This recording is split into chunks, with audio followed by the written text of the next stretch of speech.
kay Friday man ron expected nga kumpleto mi sa among pagpanihapon.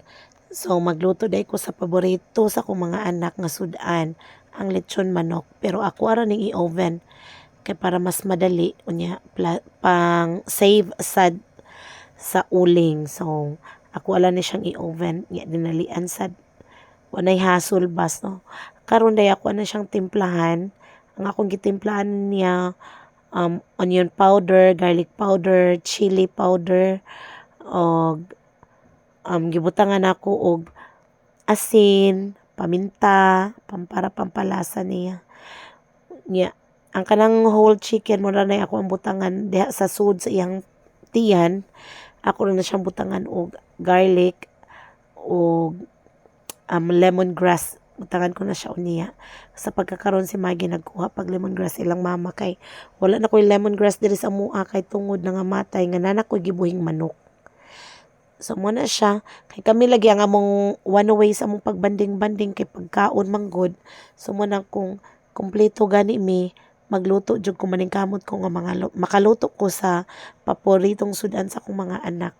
So gimassage ko lang di ay na din kay para manuot ang lasa sa unod sa manok. So ingon ana lang na siya. Then akong pataod-tauran una pa na ako isud sa oven. So akong gi-check ang sud sa tiyan ug kanang paa. Ako lang gina siyang masamasahon. Dayon ako siyang gibutangan og tangad o sa to na?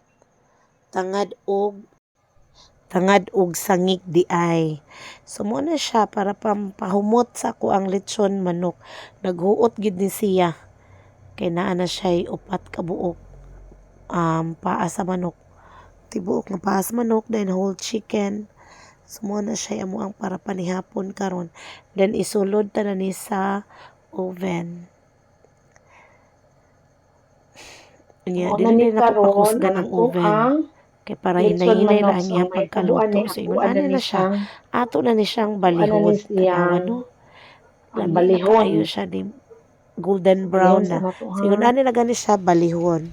Yeah. Pagbali na nako karon after 30 minutes akong gi-check so luto na. Kahumot na. So, ato nang Ako na lang pahinayan. ibutang sa 100 100 degrees ang temperature na lang sa nato. ang ako Di ang nato oven. pagmon kay Kamay ang ra kayo init na na akong nagabot sa oven baba. diha. So mo na ni ang atong naluto na nga Pahilayan. Mahantod lang abot naman ako mga lechon bata. O so ako nang gi-check. Og ready na para sa Mga akong ulo pa. panihapon. Malingaw na jud akong mga anak ani. So ingon ani ra para minus og gasto ako na lay muluto para sa mua.